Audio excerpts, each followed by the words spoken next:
Dimanche 5 mai 2024, Madame, Messieurs, bienvenue à cette rétrospective de la semaine, un moment où nous allons échanger avec vous autour de l'actualité de cette semaine finissante. Pour échanger justement sur cette actualité, Madame, Messieurs, sur ce plateau, nous recevons Monsieur Patrick Mpiana Moukinaï. Lui, il est secrétaire fédéral, chef de département en charge d'études et planification quant à la fédération de Moamba. Patrick Mpiana, bienvenue à cette rétrospective. Ok, merci messieurs les journalistes. Vous avez oublié de préciser Idepes Tshisekedi. Je suis secrétaire fédéral bien sûr, mais je suis là pour que nous puissions partager ces moments avec la population qui nous suit et particulièrement nos frères et sœurs de l'Est.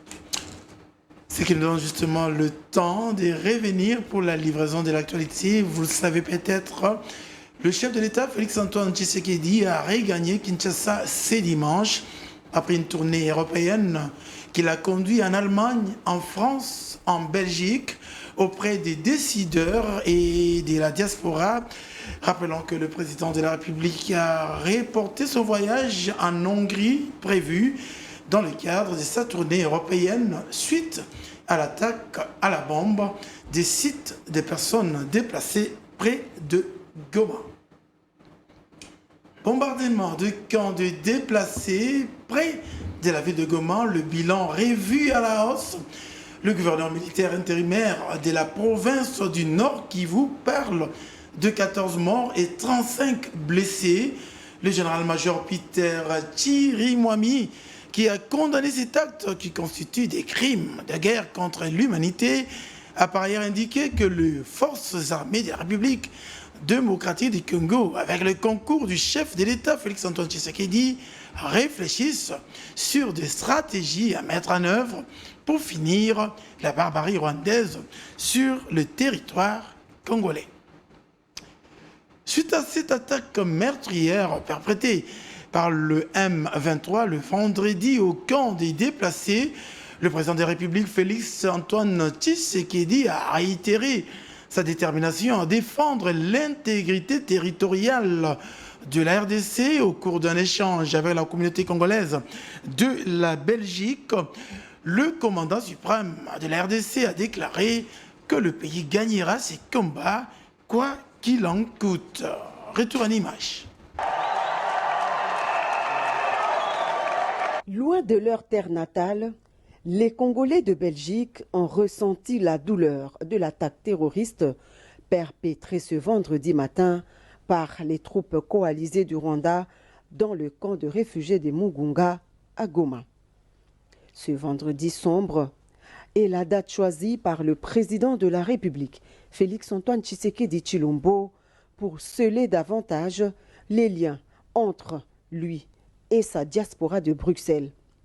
Loin de capituler, le chef de l'État a fait part de sa détermination à défendre l'intégrité territoriale du pays jusqu'à la victoire finale. Ce que fait le Rwanda dans notre pays, c'est une guerre économique qui, évidemment, profite à beaucoup d'autres intérêts internationaux, ceux-là. Et c'est ce qui nous détermine à combattre ce mal et nous n'allons pas baisser les bras. Je vous garantis que nous gagnerons ce combat, quoi qu'il en coûte et quoi qu'il fasse.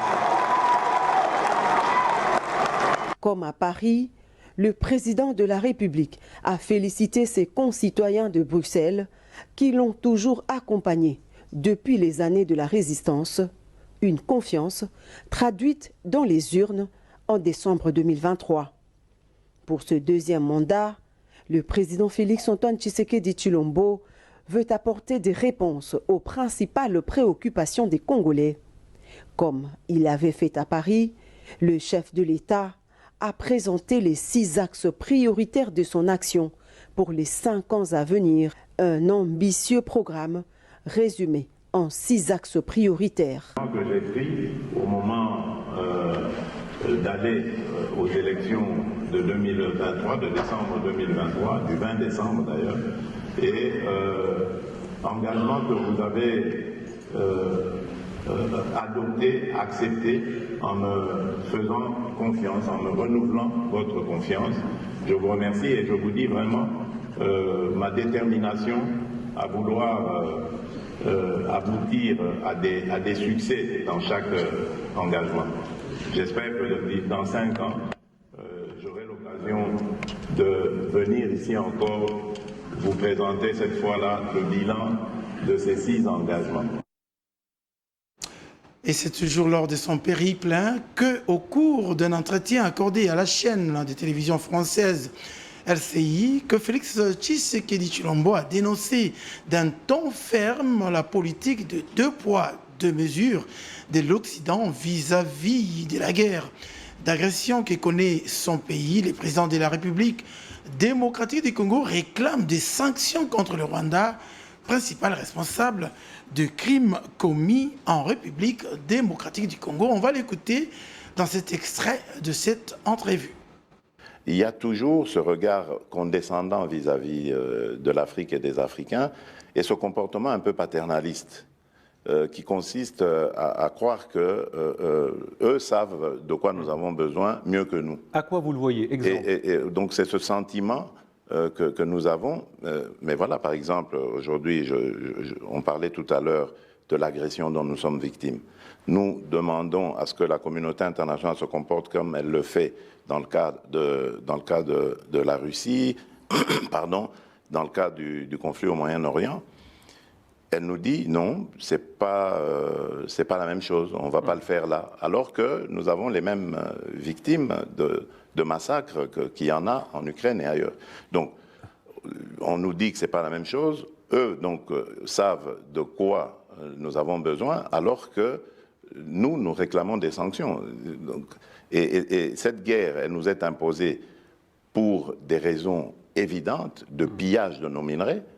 Ces minerais, on sait où est-ce qu'ils terminent, donc dans les firmes des multinationales occidentales pour la plupart. Donc, c'est connu et on ne sanctionne pas. Et pendant son périple en France, le chef de l'État Félix-Antoine Tshisekedi a eu un tête-à-tête le mardi avec son homologue français Emmanuel Macron. Les deux hommes d'État et leur épouse ont eu des poignées de main fermes et des accolades dans une ambiance conviviale avant de s'éclipser pour un déjeuner pendant lequel ils ont échangé sur les questions de coopération économique entre les 2 pays, mais également sur les questions sécuritaires, nous dit Jacques Kini et Naomi Longila. De lever ou de déclassifier les documents toujours secrets pour savoir ce que l'on a exactement à se reprocher. Alors aujourd'hui, la guerre... Lorsque je suis arrivé à la tête de ce pays, j'ai tendu la main à tous nos voisins. J'ai fait le tour, on en a 9, je les ai tous vus, particulièrement le Rwanda et l'Ouganda, pour tirer un trait sur nos tensions du passé. Et nous avons expérimenté ce dont avait parlé le président Sarkozy, c'est-à-dire cette coopération sur des projets, des joint ventures, une coopération qui allait mettre ensemble nos pays et déboucher sur le bien-être de nos populations. Mais j'ai été payé en monnaie de singe.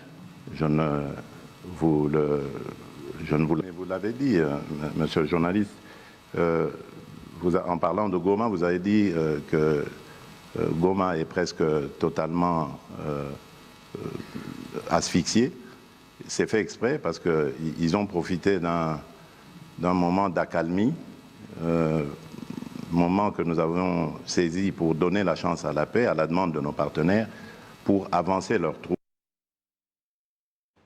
Je reviens à Patrick Mpiana, notre invité de la rétrospective. Je rappelle qu'il est secrétaire fédéral de l'UDPS, chef de département, l'UDPS Tshisekedi, chef de département en charge d'études et planification, fédération de Moamba, je me répète, de l'UDPS Tshisekedi. Patrick Mpiana, Félix Tshisekedi en périple en Occident, on parle de la guerre, c'est vrai, on parle également de l'économie, mais êtes-vous de ceux qui pensent que Félix Tshisekedi cherche le salut de la RDC en Occident avec des gens que tous disent qu'ils soutiennent justement le Rwanda?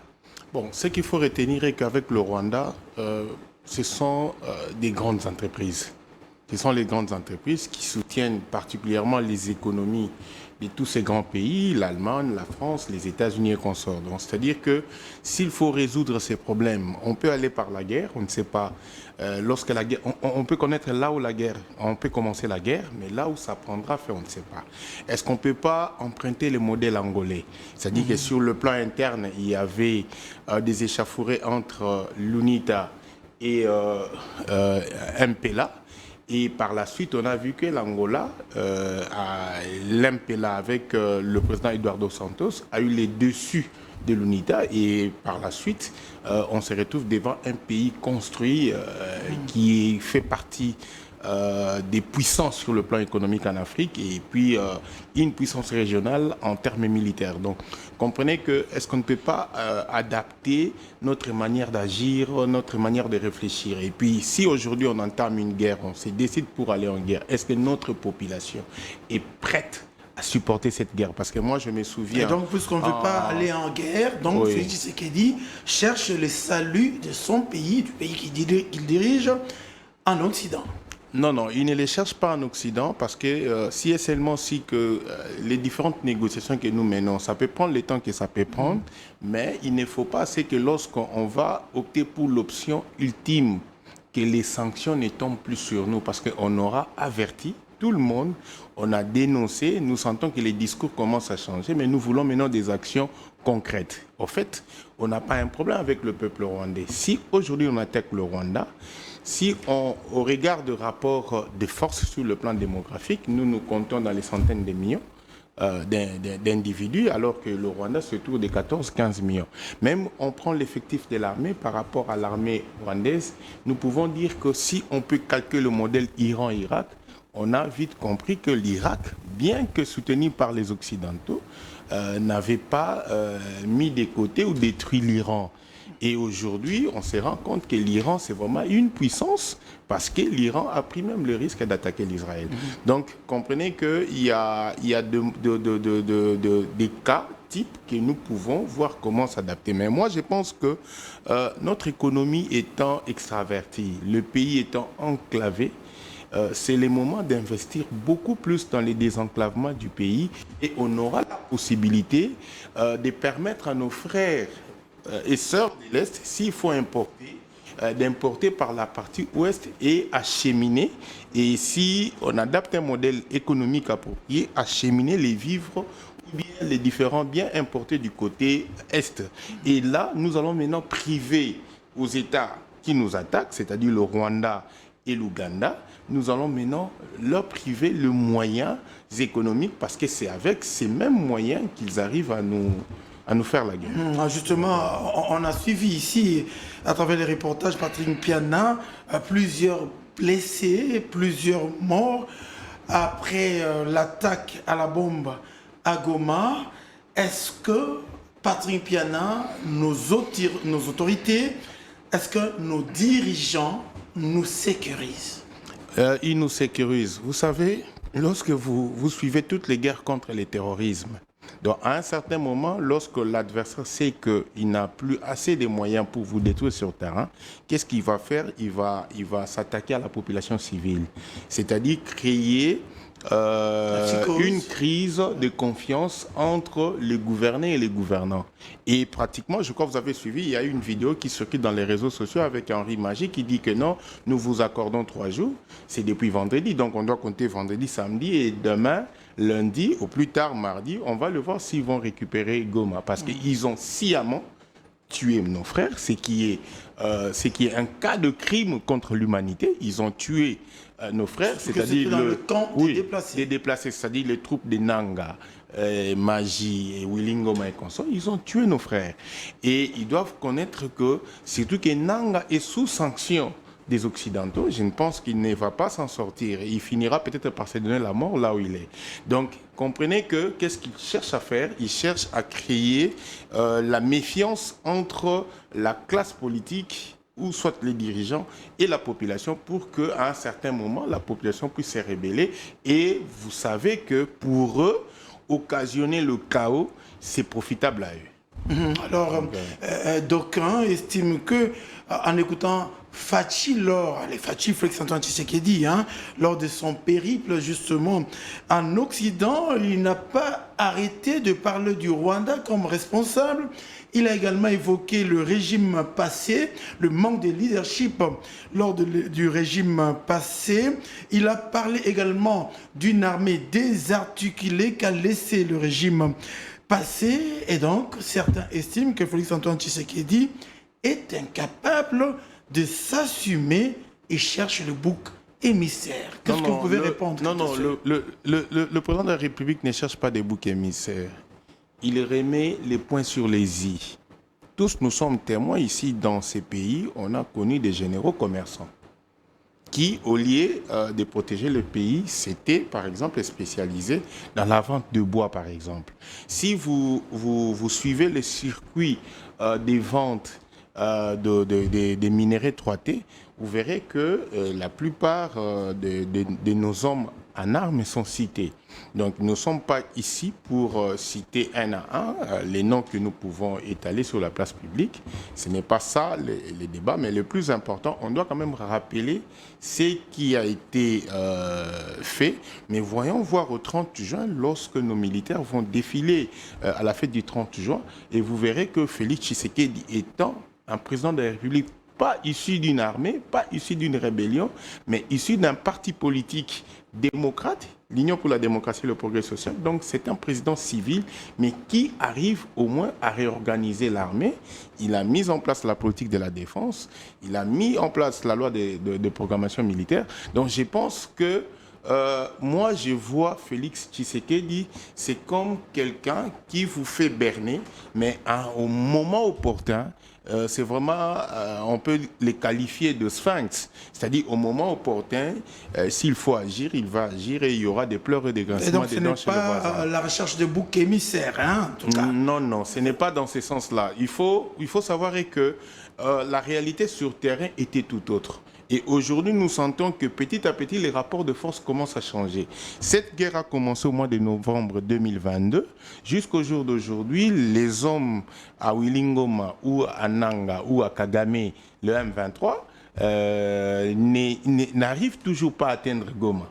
Mais souvenez-vous que c'est au mois de novembre 1996 que la guerre a commencé. Et au mois de mai 1997, l'AFDEL était ici et Laurent Désiré Kabila nous présentait James Kabarebe comme étant un citoyen congolais, et à cette époque-là, il a assumé le rôle de chef d'état-major. Alors donc, toujours, oui. Donc si vous faites le rapport de deux, comprenez que l'armée que l'on a actuellement devient de plus en plus aguerrie. Et je pense qu'à long terme, nous serons l'armée la plus puissante de l'Afrique centrale. Alors Félix Tshisekedi, toujours en périple en Occident, demande à toutes ces personnalités politiques occidentales des sanctions. Pour quel résultat? Des sanctions contre le Rwanda, pour quel résultat? Non, les sanctions apportent toujours des résultats. Vous savez, le Rwanda, c'est un État qui ne vit que des legs et des dons de la communauté internationale. Donc je crois qu'une fois sanctionné, vous verrez qu'il y aura difficulté. Et s'il y a crise économique au Rwanda, je pense que la majorité ou tout finira par se rebeller et renverser le pouvoir. Et ce qui sera une bonne chose pour nous, parce que là, ils sont humains et ils sont proches de nous et ils réfléchissent comme nous. Donc je pense que si vous faites l'analyse de toutes les guerres possibles qui existent, sauf la Russie qui, à l'aide de BRICS, s'est échappée aux sanctions américaines parce que dès le départ, dès le commencement de la guerre entre la Russie et l'Ukraine, vous avez vu que la Russie a essayé de faire... il y a eu une chute sur le plan économique et par après, la croissance s'est relancée. Donc il faut prendre du temps pour réfléchir. S'il faut s'engager à la guerre, mettre en place les mécanismes économiques, c'est ce que je dis, il faut désenclaver les pays parce qu'au moment opportun, lorsqu'il faut entacher, ouvrir les hostilités vers les pays voisins, il faut savoir que lorsqu'on attaque le Rwanda, subitement, avec le fils de Museveni, facilement, ils vont emboîter le pas parce que si nous parlons de Bunagana aujourd'hui, au mai de M23, pratiquement c'est la participation de l'Ouganda. Est-ce que, sur le plan économique, est-ce qu'on est déjà en mesure d'entamer une guerre en face des deux pays belligérants? Et puis, sans les savoir, est que parmi nos 9 voisins, qui sont réellement avec nous? La question reste posée. Oui, effectivement. Le temps pour nous de poursuivre avec l'actualité. Le ministre de l'enseignement primaire, secondaire et technique, Tony Mwabakazadi, lance ce lundi 6 mai l'épreuve hors session de l'examen d'État édition 2024 à l'Institut Lumumba dans la commune limitée. Les élèves finalistes du secondaire débuteront donc cette épreuve avec la dissertation d'après le programme du ministère de l'enseignement primaire, secondaire et technique. Allez, Patrick Piana, examen d'État, dissertation. Vous y êtes passé, vous êtes allé même jusqu'à l'université, vous avez terminé. Est-ce qu'aujourd'hui on peut faire confiance aux jeunes Congolais quant à la capacité d'affronter la dissertation telle que vous la connaissez comme moi? Moi, je crois qu'il faut faire confiance. Je partirai même de ma fille aînée. Elle a eu son diplôme il y a 2 ans et elle a été formée dans les mêmes conditions que nos élèves de Lumumba, bien qu'elle a fait lycée Kabamba. Et une fois terminé ses études, on s'est battu pour qu'elle soit inscrite dans un pays étranger, un pays développé. Je crois que c'est la 10e économie mondiale. Et c'est là où elle a évolué et j'ai consulté ses points. Et je vis par exemple en microéconomique, elle a fait la cote A+. Or, lorsqu'on parle de la microéconomie, donc comprenez qu'il y a les implications mathématiques qui entrent. Et il y a tant d'autres cours. Et il y a des cours où il fallait disserter. Et elle a fait des très bons points. Donc c'est pour vous dire que d'abord, c'est à nous parents d'éduquer nos enfants, d'encadrer, d'accompagner nos enfants, de trouver les temps nécessaires pour lire les notes de nos enfants, les accompagner. Là où il y a des petites fautes de français, il faut les aider à bien écrire les français parce qu'aujourd'hui, nous pouvons les dire. Il y a même des gens qui ont étudié pendant l'époque Zaïre, qui ont l'examen d'État pendant l'époque Zaïre, mais ont du mal à distinguer le « et », même les « et » de conjonction de coordination et le « et » du verbe « être ». Donc vous voyez qu'il y a aussi des gens qui sont comme ça. C'est à nous aussi, parents, d'emboîter le pas à l'école.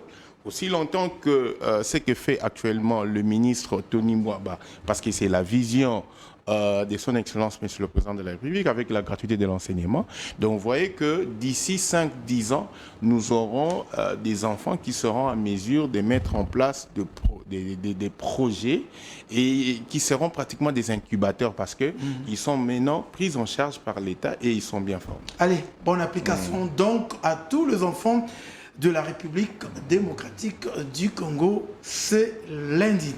On va parler contentieux électoral, oui, on va parler du contentieux de l'élection de gouverneur au Congo central, saisi par le gouverneur sortant Guy Bandou, qui conteste le résultat provisoire publié par la Commission électorale nationale indépendante. La Cour d'appel de cette juridiction va se prononcer le mardi 7 mai, une décision rendue publique lors de l'audience du samedi 4 mai. Avant de prendre l'affaire en délibéré, Guy Bandou voudrait que le scrutin soit annulé pour fraude et irrégularité. Fin de suspense à l'Assemblée provinciale de Kinshasa. Daniel Bumba et Eddie Eli sont élus respectivement gouverneurs et vice-gouverneurs de la capitale au terme du scrutin indirect qui s'est déroulé le lundi 29 avril. Les élus provinciaux ont également voté le 8 sénateurs représentant la ville. Il s'agit notamment d'Augustin Kabouya, Ivan Kazadi, Jekoko Mulumba, Mike Kabasele et Bahati Arlette, élus tous avec 5 voix. Anne Mbougougé a, elle, obtenu 4 voix et 3 voix pour Gentili Ngobila, l'ex-gouverneur de Kinshasa. On va suivre Lionel Kioni et Yann Moutibili, nos envoyés spéciaux sur place à l'Assemblée provinciale de Kinshasa. Nous sommes en direct de l'Assemblée provinciale de Kinshasa. Le siège de l'organe délibérant a été envahi dans l'avant-midi de ce lundi 29 avril 2024 par les militants de plusieurs formations politiques de la majorité au pouvoir qui sont venus soutenir les tickets de l'Union sacrée de la nation au poste de gouverneur et vice-gouverneur, ainsi que quelques sénateurs. L'on signale également sur le 48 députés provinciaux, 47 ont pris part à ce vote en fin de compte. Le ticket de l'Union sacrée de la nation, représenté par Daniel Bumba au poste de gouverneur et Eddie Ieli au poste de vice-gouverneur, a remporté face à Vidier Chimanga 37 voix contre 10 voix pour le challenger Vidier Chimanga. D'autres candidats gouverneurs ont obtenu 0 voix. En ce qui concerne le sénatorial, je commencerai par citer sont élus sénateurs de Kinshasa, Augustin Kabouya 5 voix, Ivan Kazadi 5 voix, Jekoko Mulumba 5 voix, Mike Kabasele 5 voix, Bahati Arlette 5 voix, Jacques Lungwana 5 voix, Anne Bongouge 4 voix et Gentili Ngobila élu avec 3 voix. Selon le représentant de la CENI, l'élection s'est déroulée en toute transparence et selon le respect de la procédure. Le nouveau dirigeant de l'exécutif national qui a remporté cette élection avait axé son programme sur 7 piliers. Ces 7 piliers qui sont calqués de 6 engagements du chef de l'État Félix-Antoine Tshisekedi Tshilombo lors de sa campagne électorale depuis l'Assemblée provinciale de Kinshasa. Lionel Kioni et Yann Moutibili. Élection second degré, on en parle encore car elles ont livré leurs secrets à travers le pays, au Congo central, au Lualaba, au Maniema, dans le Haut-Katanga, au Kwango et dans plusieurs autres provinces. Le gouverneur et sénateur élus ont été connus alors que Fifi Masuka et Jacques Kiaboula gardent leur fauteuil de gouverneur.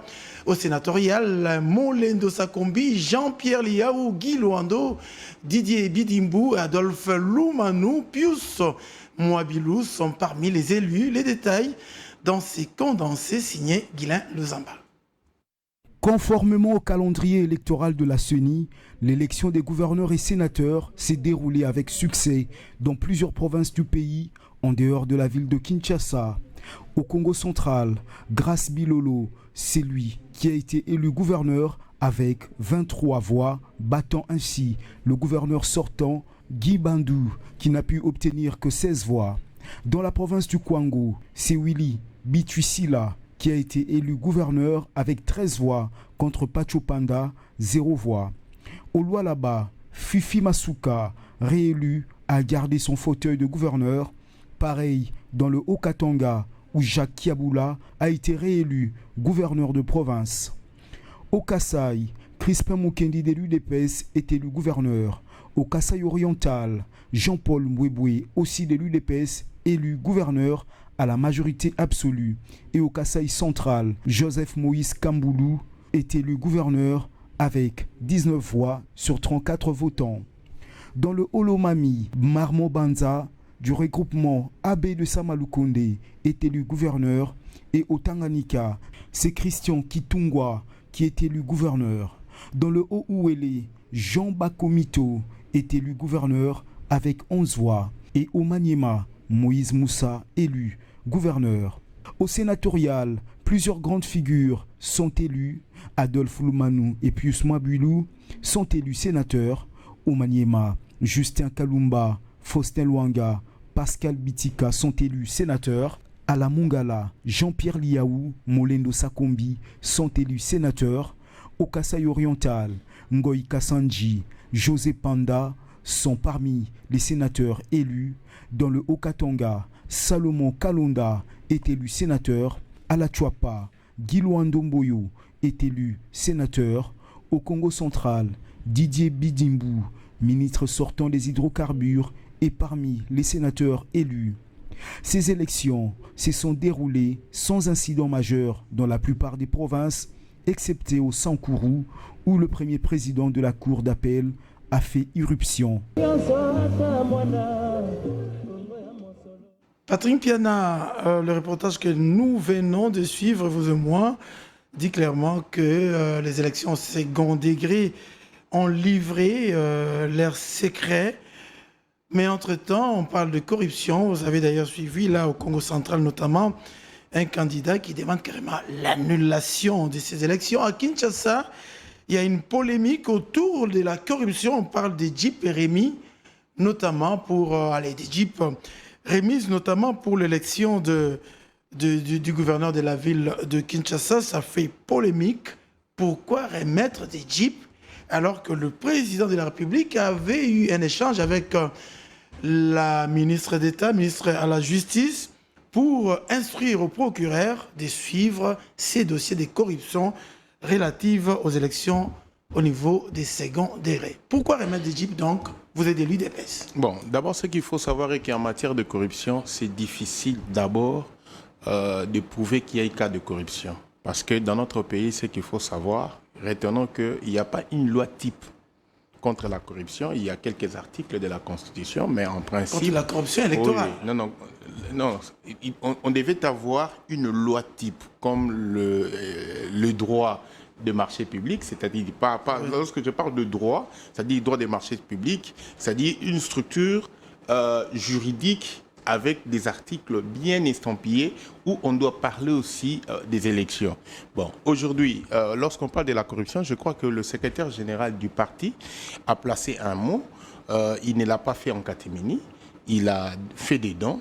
Et ça reste à savoir, selon nos lois, qu'est-ce qui justifierait que c'est un acte de corruption. Donc je pense qu'il y a un vide. Lorsqu'il y a un vide, cela suppose que cela est permis, lorsqu'il a fait ses dons. Alors, c'est une matière très difficile. Vous êtes en train de dire que ce qui n'est pas interdit est permis. Effectivement, ce qui n'est pas interdit est permis. Donc, ça remet encore en cause notre arsenal judiciaire. Oui, mais je voudrais vous rappeler quand même que le président de la République, vous êtes sans l'ignorer, a interpellé la ministre d'État, la ministre de la Justice sur cette question, justement. J'étais sur ce plateau pour dire que, je m'excuse beaucoup, je ne m'attaque pas à cette dame, mais j'ai dit que j'avais senti que cette dame est vraiment attentiste. Elle n'est pas proactive. Elle devait déjà, dès l'entrée, parce que cette histoire de corruption a été décriée depuis 2019, donc en principe, on devait déjà avoir un droit relatif à la corruption et voir comment limiter tout ça. Parce qu'il se passe dans notre société des actes de donation. Quelqu'un peut dire qu'on m'avait fait un don de 2 000, 3 000 $, alors que dans les multinationales, là où moi j'ai évolué, je ne peux pas recevoir un cadeau dont le montant dépasserait par exemple 200 $. Donc jusqu'à aujourd'hui, il n'y a pas de policy de procédure par rapport à des matières liées à la corruption. Moi, je n'ai pas lu, je n'ai pas vu. Alors, je ne sais pas aujourd'hui me mettre devant ces plateaux, dire que non, il y a eu des cas de corruption, alors que le CG Kabouy a dit que non, on a supposé que... Et puis, à part ça, Daniel Bumba a été élu, je crois, par 37 députés.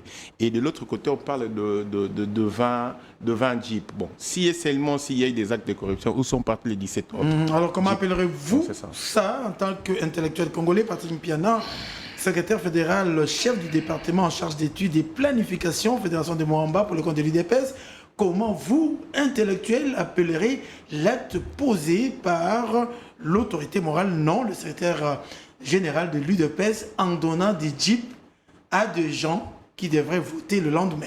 Je crois que la politique a ses caprices. Lorsque mon chef s'est déjà prononcé sur un cas, moi, je n'ai pas à émettre un discours ou un avis. Je ne peux que me soumettre par rapport à ce qu'il a dit. Alors vous êtes quand même analyste, hein? Non. Des secours intellectuels. Non, effectivement, non. Je l'accepte. Je l'ai dit que pour que je puisse bien poser mes analyses, il a fallu en amont une activité ex ante que nous puissions nous retrouver devant des policiers de procédure en matière de corruption dans notre pays. Raison pour laquelle j'invite encore l'Agence de prévention et lutte contre la corruption qui, en principe, devait emboîter le pas au ministère de la Justice, qui est d'ailleurs, c'est d'ailleurs un organe rattaché à la présidence de la République, devait faire ce travail en amont pour que nous puissions éviter de tels cas. Parce que si aujourd'hui, vous pointez du doigt le secrétaire général de l'UDPS, mais il doit se poser des questions. Bon, quand est-ce qu'on va parler de la corruption et quand est-ce qu'on ne peut pas parler de la corruption? Parce que dans les entreprises multinationales où moi j'ai évolué, si on vous fait un don au-delà des $200, ces dons-là, vous allez carrément le remettre au département. Ce n'est pas pour vous, c'est pour le département. Donc, c'est pour vous dire qu'il y a des limites par rapport à ça. Bon, aujourd'hui, il n'y a pas de limite, il n'y a pas de policy. Donc, moi, en intellectuel, j'ai demandé à l'APLC de bien faire le travail, au futur ministre de Justice, si c'est Mama Rose qui va continuer, et de faire ce travail pour qu'avec le nouveau Parlement, que nous puissions avoir une loi qui va organiser la matière relative à la corruption. Et en ce moment-là, étant qu'intellectuels, nous pouvons nous prononcer s'il y a de pareilles situations. Alors, le président de la République, justement, puisqu'on en parlait lors de son voyage en Occident, a également répondu à l'une des questions allant dans ce sens-là, où on a parlé des cumuls de fonctions. Le président de la République cumule de fonctions électorales. Le président de la République y est revenu là-dessus en disant que c'est plutôt notre constitution qui est lourde et que le peuple congolais devrait travailler pour le changement de cette constitution. Mais entre-temps, est-ce que cela ne laisse-t-il pas la morale, à la fois distribution des jeeps, à la fois de gens qui cumulent des fonctions électorales?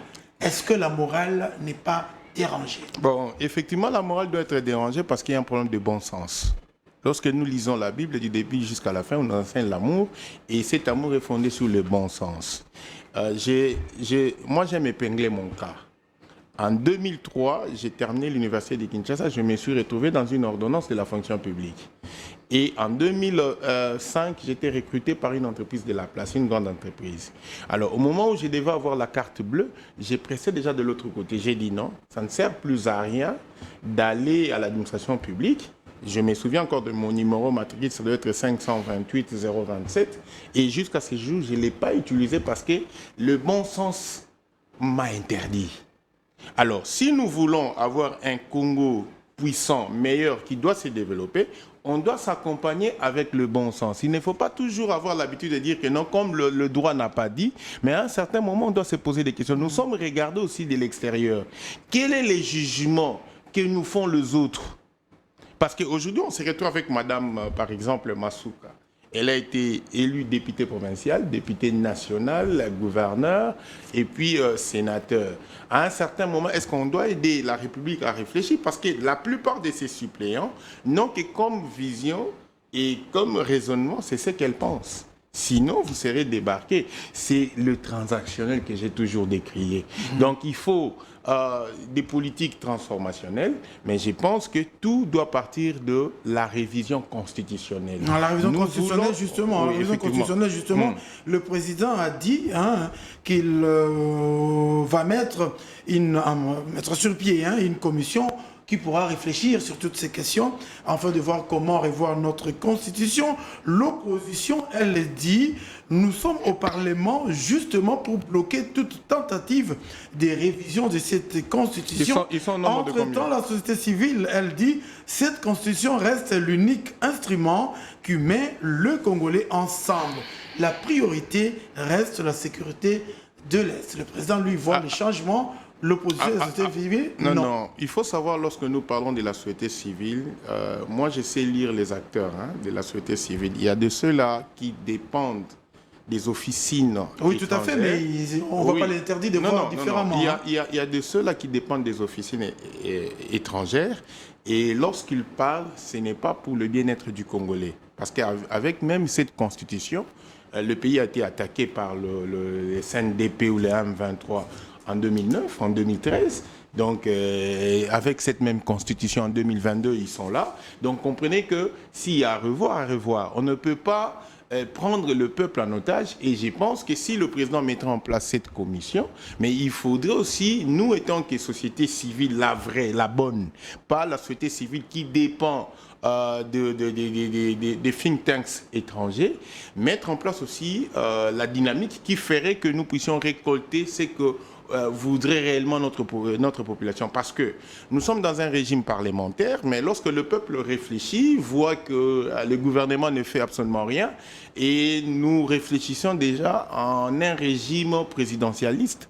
Donc c'est les présidentialismes qui nous guident au fait. Alors que le régime semi-parlementaire ne nous arrange pas parce qu'il y a des pouvoirs limités. Aujourd'hui, nous sommes en train de perdre les temps, surtout que nos politiques, ça les arrange de perdre les temps, de ne pas évoluer, et ils ne sont pas pressés par les temps, alors que les temps, c'est notre ennemi. Donc si on doit... nous pensons avoir un Congo fort et puissant, il faut avoir des politiques qui doivent être à la hauteur du Congo et comprendre que non, il faut regarder les temps comme c'était à l'image où il y avait le poster là de Jean-Pierre Bemba. Donc on doit revenir à cet esprit-là et pour que nous puissions bâtir un Congo nouveau. Allez, on va parler autre chose dans cette rétrospective, l'affaire de détournement de fonds alloués à la construction de forages d'eau continue à défrayer la chronique. Déterminé à faire éclater la vérité dans ces dossiers, le procureur général près la Cour de cassation a interdit au ministre des Finances et celui du Développement rural de sortir de Kinshasa en attendant les conclusions des enquêtes qui sont en cours. Plusieurs organisations de la société civile dénoncent la surfacturation dans ces projets qui a coûté à l'État congolais près de 400 millions de dollars américains. Plus de détails dans ces papiers de la rédaction. Je me pose la question. Interdit de sortir de Kinshasa et du territoire national, Nicolas Kazadi et François Roubota, respectivement ministres des Finances et du Développement rural sortants, sont dans le viseur du procureur général près la Cour de cassation. Ces deux membres du gouvernement sortant sont accusés des détournements des deniers publics dans la passation et l'exécution d'un juteux marché de construction de forages d'eau à travers le pays. Alors qu'ils se trouvaient à bord de l'avion pour accompagner le chef de l'État à Paris, Nicolas Kazadi a été débarqué du vol le samedi soir et son passeport diplomatique lui aurait même été confisqué selon plusieurs sources aéroportuaires. Cité dans cette affaire, l'ancien ministre du Développement rural, Guy Mikoulou, a aussi été interdit de quitter le pays.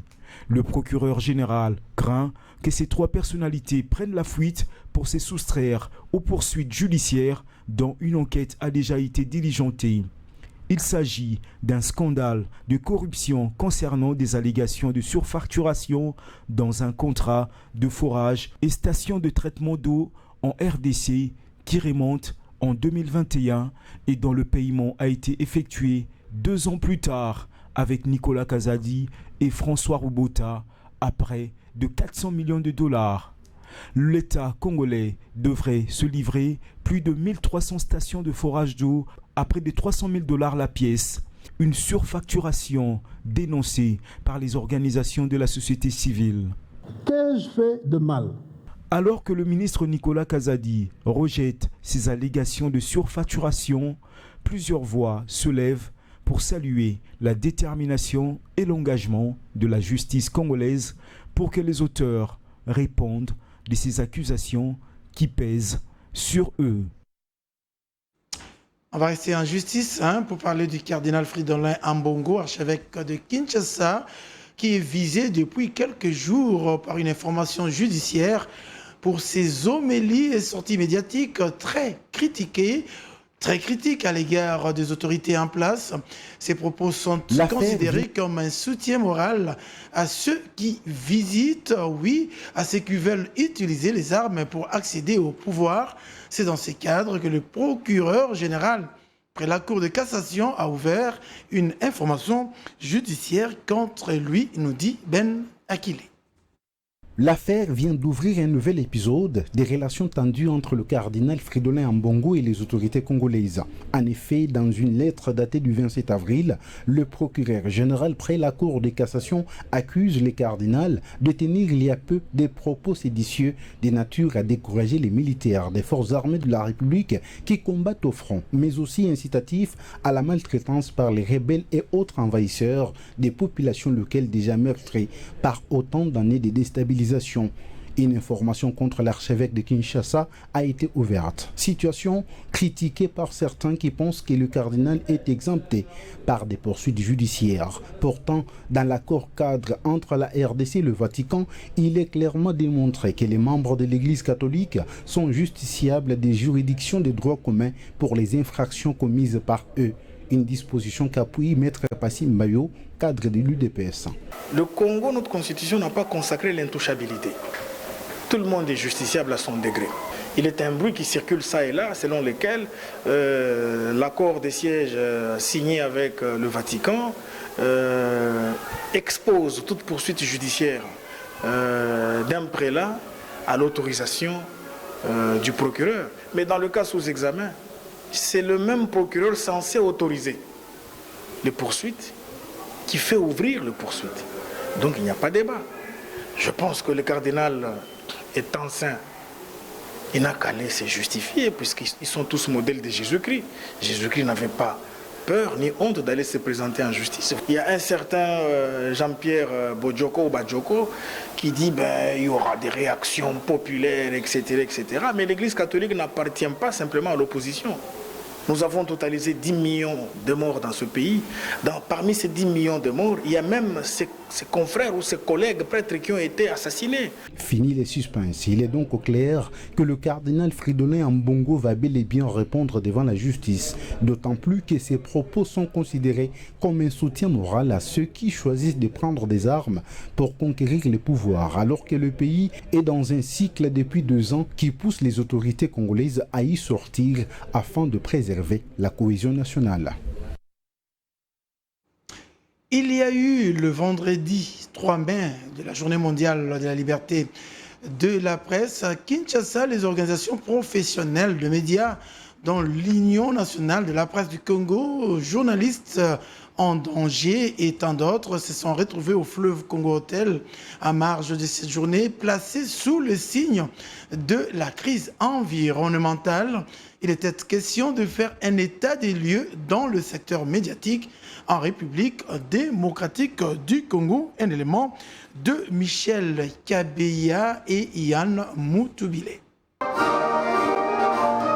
Ensemble avec le monde, la RDC a célébré la Journée mondiale de la liberté de la presse. Le professionnel de médias et différentes organisations s'y sont réunis au fleuve Congo Hotel. Il était question de parler de quelques réformes majeures dans ces secteurs, notamment la tenue effective du congrès et en second lieu, le représentant du ministre de la Communication et Médias a dans son speech épinglé la problématique du contrat du travail dans les entreprises de presse. Il s'agit notamment de la rédaction de la loi sur l'organisation des médias, la promulgation de la loi sur l'accès à l'information, la réforme du réseau national des télécommunications par satellite et la mise en œuvre des mesures d'application de l'ordonnance loi numéro 23/09 du 13 mars fixant les modalités d'exercice de la liberté de la presse, liberté d'information et d'émission par la radio et la télévision, la presse écrite et tout autre moyen de communication en République démocratique du Congo. Faisant un pont sur les thèmes de cette 31e édition sur la crise environnementale et l'urgence du journalisme, le travail qu'a la RDC sur cette question a été également mis en exergue. Nous sommes également témoins de l'impact du changement climatique sur le pays, mais aussi de la richesse de la RDC pour pouvoir combattre le changement climatique. Donc nous pensons que c'est extrêmement important de couvrir cette thématique pour que finalement il y ait une prise de conscience par rapport à la thématique, mais aussi des possibilités, pistes d'action soient mises en avant. Plusieurs activités ont marqué cette cérémonie, ceci avec différentes problématiques, notamment sur le rôle du CESAC dans la promotion de la liberté de la presse et de la régulation des médias en Afrique. S'il est dans la salle. Patrick Piana, plusieurs Congolais, en tout cas l'opinion congolaise, est très, très mécontente de Peter Kazadi pour avoir décaissé, n'est-ce pas, le financement à cette hauteur pour la production de forages ainsi que des lampadaires. Est-ce que Peter Kazadi a eu, que je dis, Nicolas Kazadi, c'est ça, oui. Est-ce que a-t-il eu tort, justement, d'avoir agi ainsi?